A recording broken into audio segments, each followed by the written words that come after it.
Greetings, everyone. Welcome back. I know I've been absent for a week or so, but I felt the Lord really impressing on me to speak about angels.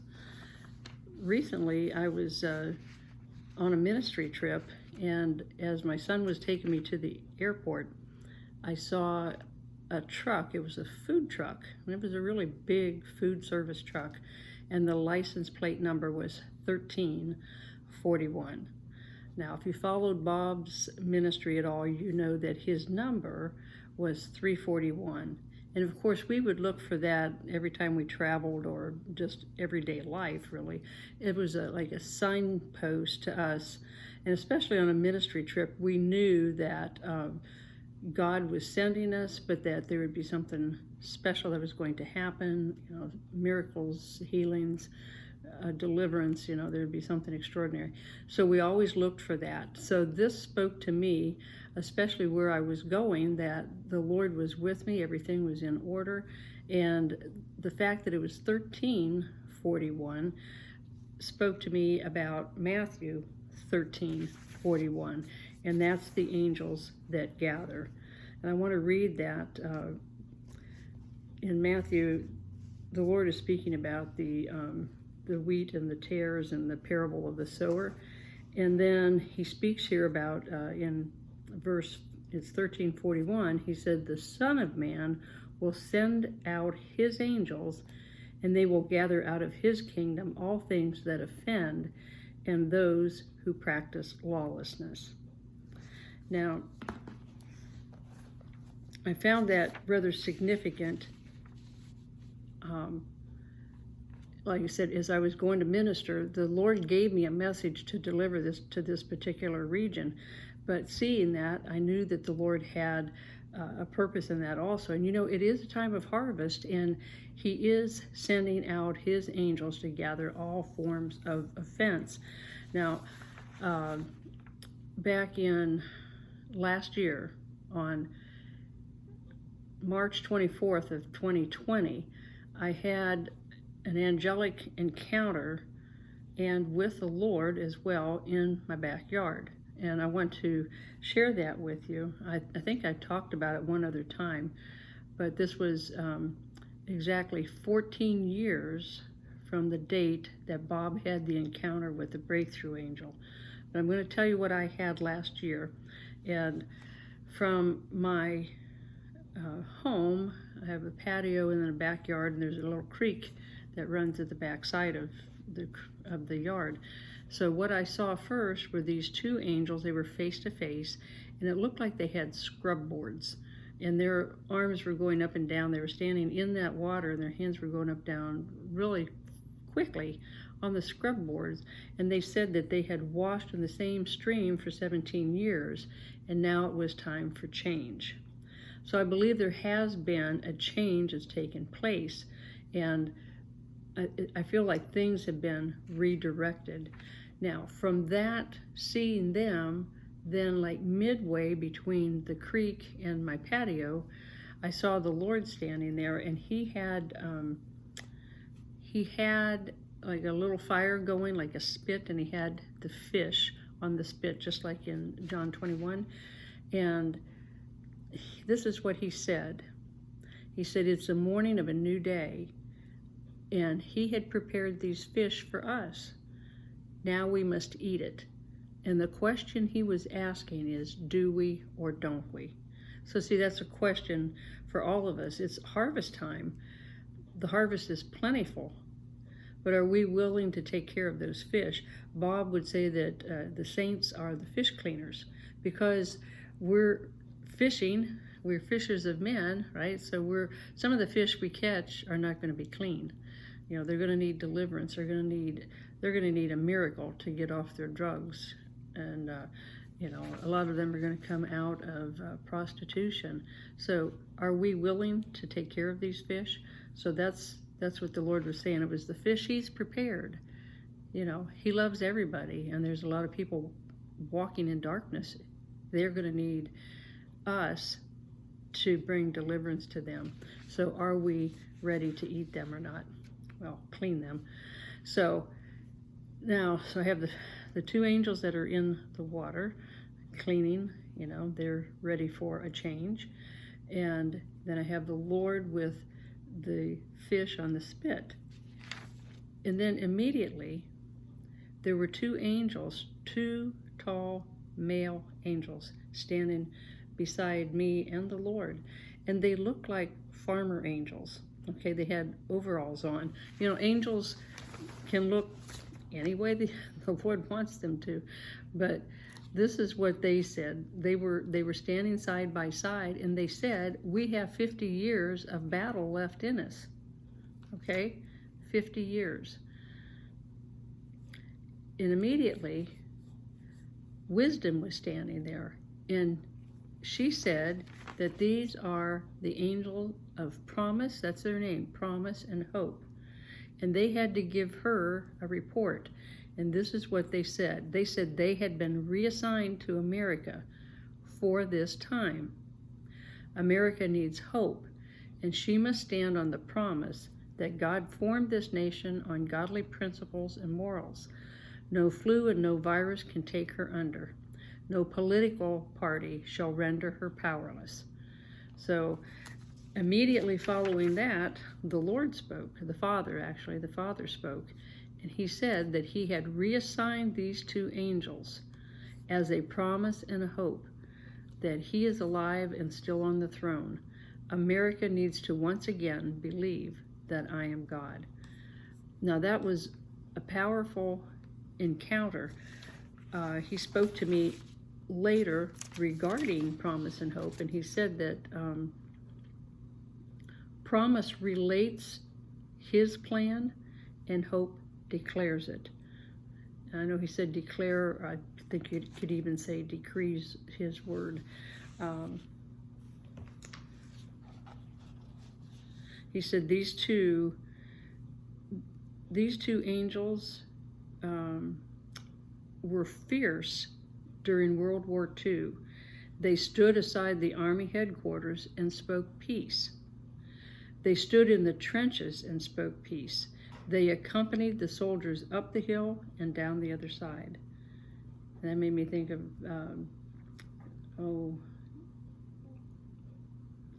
different places, probably Germany or even in the Korean War.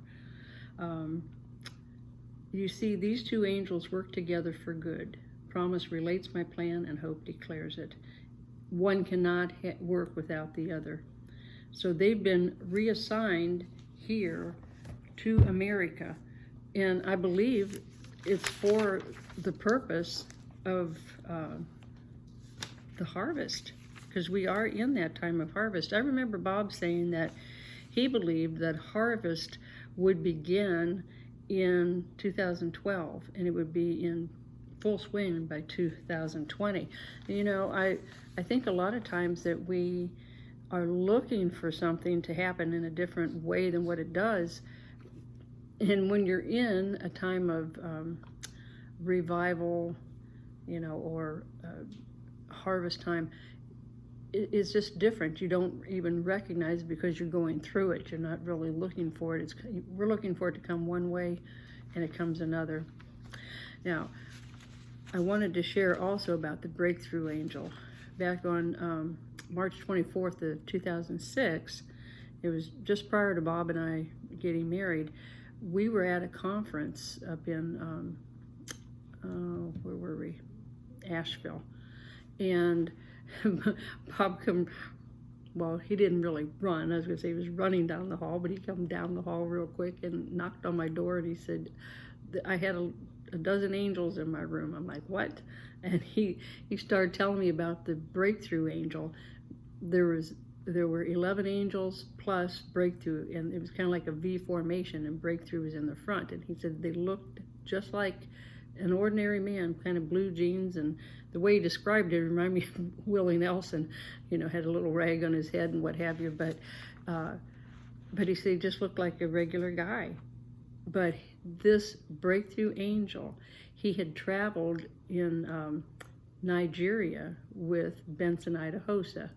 Now, Benson Idahosa had a mighty ministry there, and what the angel breakthrough would do is he would go ahead of Mr. Idahosa, and he would clear out all the witch doctors, all the voodoo people, everything. He would get rid of them, move everything out of the way. So when Benson Idahosa went into that village, he didn't have any problems. People got saved, people were delivered and healed, and dead were raised. I mean, it was a mighty ministry. Now, Idahosa died in 1998. In 2005, I think it was December 2005, and then March 2006, Randy DeMaine had an encounter with the breakthrough angel, and he told him that he was being sent to America, and then the same thing with Bob. So I take that as real confirmation that the breakthrough angel is here in America. He is at work. I think that we need to interact more with the angels. Since I started talking about these angels on my last ministry trip, it's like I've been urged by encounters with angels over the last couple nights. I felt like I really need to bring a word. I may not have it 100% the way you want to hear it, but I feel the Lord is really urging me to bring a word about the angels. The last 2 nights, well, I was awakened with, I'll say thousands of little, Bob would call them Tinkerbell angels, because they're like those little lights that you have on the Christmas tree, but they were all over my bedroom. And then I had an encounter where I was shown something, and that was personal, but all these angels were there, and they were just blinking all over the place. And the next day, my grandson, I have an 18-year-old grandson living with me, he told me that he heard somebody talking during the night. I said, well, just me, maybe I was talking in my sleep. He said, no, it wasn't you. He heard something. He said it was like soft, but he heard people talking. So I said, I think you heard the angels. So, and I believe that's what he did here. You know, the angels talk amongst themselves. I remember my mother having encounters with angels, and they spoke among themselves until the archangel came, and then they had to be quiet. So angels come to give us messages. Last night I had an incredible encounter, and I've never seen anything like this. I won't be able to give justice to what I saw. I don't really have the right words for it, but it was a night sky, a beautiful, like, dark night sky. I didn't see any stars in the sky, but what I saw were these incredible orbs, very colorful, glistening. They had every color you could imagine. Each one was perfectly formed. Some were larger, some were smaller, some were very large, but they were traveling through the sky so quickly, and it's almost like they were dancing in the sky, and vibrant and vibrating. They were just, you know, like, I'm going to say on fire, but not a fire that would catch something on fire. But there was a brilliance in the sky with these, and there was just thousands and thousands of them. And this is what the Lord said: they are mystic mysteries. So I feel they're like hidden treasures inside of these, and that it's actually angelic activity. Years ago, Bob had an encounter. A friend was driving him to Atlanta, and they had a lot of bubbles, as we call it, look like bubbles, little orbs, but they look like bubbles they were clear, and they were on their windshield. So the fellow driving Bob turned the windshield wiper on to get rid of it. Well, they didn't move. They were these little orbs, these little clear bubbles. And the Lord told Bob that they were angels, but he said they're empty because nobody is calling on them, activating them to do the word. Now, I think it's Psalms 103:20 says that, you know, angels do the word of God, but we need to interact with them. And I believe that we've come to that place We don't worship angels, but we need to pay attention and begin to interact with them so they can begin to help us and do the work that God has called us to do. I was just thinking about angels on assignment. They come, a lot of times they come with a message. We have a watcher angel. My watcher angel scared me to death. First time I saw him, I'm like, he looks like a very powerful military, like a general. I mean, he's just standing in my bedroom looking at me in military gear. And I told Bob, I walked around him to get to the other room. I told Bob, there's an angel. I knew it was an angel. And he says, well, what did he say? I said, he didn't say anything. He was just standing there staring at me, and his eyes would pierce through me. And he said, oh, he's your watcher angel. And he's been with you since birth. Well, I believe that. And, I'm glad that guy is my angel, because I think he's kept me out of a lot of trouble from time to time. If somebody would see him standing behind me, they would move. So, but a lot of times they come, angels will come with a message. And, just like the angel Gabriel came to Mary and spoke to Mary about the birth, of her child, that she would become overshadowed and pregnant and have a child, and he would be the Messiah. And he spoke to Joseph. Daniel interacted with Michael. Jacob called upon angels. The angels were ascending and descending on the stairway. Angels ministered to Jesus after his 40 days of fasting. Angels in Genesis 19, they urged Lot to leave Sodom. They were there in Sodom, and they urged him to leave. There was the Passover angel. He killed the firstborn of Egypt. Angels came and strengthened Elijah in 1 Kings 19. They were preparing him for a long journey. So in Daniel, it says, Daniel 6, God sent his angels to shut the lions' mouths. I think we oftentimes feel that we're helpless and we can't do anything. And if we would look for our armor bearers, aka angels, I think we'd have a lot more success in what we're doing. Bob had 2 angels. He had more than that, but 2 that traveled with him a lot. That was Emma and Grace. He said, when you have an angel, ask them whatever their name is, and then look it up and find out whatever their name is their job description. But Emma did miracles, and Grace was healings. So they traveled with him, and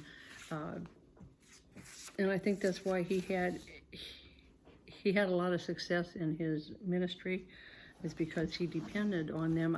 You'd hear him a lot of times, he'd say, feel the wind. Well, the winds are angels. So, and a lot of times, if we were doing deliverance, especially here at home, we would take people outside. We didn't want their little demons left behind in the house, so we would take them outside. And he would say, feel the wind. And it was funny because it could be a very still day, but when he would say that, the wind would start whipping around. It was because all the angelic activity. So a lot of times in the church, he would say that too. And the air conditioning wasn't on. It just the angel activity. Now I want to share something here in Matthew 13:49. It says, so it will be at the end of the age, the angels will come forth, separate the wicked from among the just. And that's what I believe the angels on assignment are doing now. It's the angels of harvest, the angels that gather. They are coming to separate the wicked from the righteous. But in this time of harvest, like I said in the beginning, with the experience I had March of last year, the Lord had prepared his fish on I call it the spit, on his little fire. He has his people prepared, those who are going to receive salvation. But they're not going to be able to do it alone.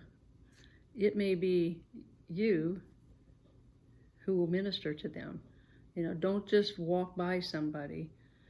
As you're going throughout your day, no matter where you are or what you're doing, be in oneness, in communion with the Lord, and ask Him, who am I to minister to today? What is my assignment? See, the angels are on assignment. They're on assignment with you, but they need you to interact with them. So what is it, Lord? What do you need me to do today?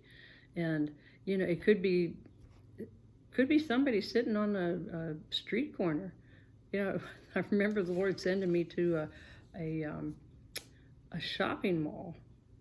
And I don't like shopping malls, but He sent me to a shopping mall, and I had to seek Him as to what my assignment was. And it was actually a young man, maybe 35, and he was sitting there. I walked past him a couple times. He looked, I would say, rather indigent, and I walked past him a couple times looking for my assignment. But when I really heard then from the Lord, when I took the time to say, Lord, where is my assignment? Who am I looking for? And He directed me to that man. And that man told me this. He said, I have been sitting here all day waiting for someone to come to me. He said, I told the Lord, if you're real, send somebody to me. If not, he was going to commit suicide. So, what? I was praying for him, talking to him, and then began praying for him, and security came. They thought that this man was bothering me. I said, no, not at all. We're praying. Would you like to join us? And the security said, absolutely not. He left. So, but he wasn't my assignment. This other man was.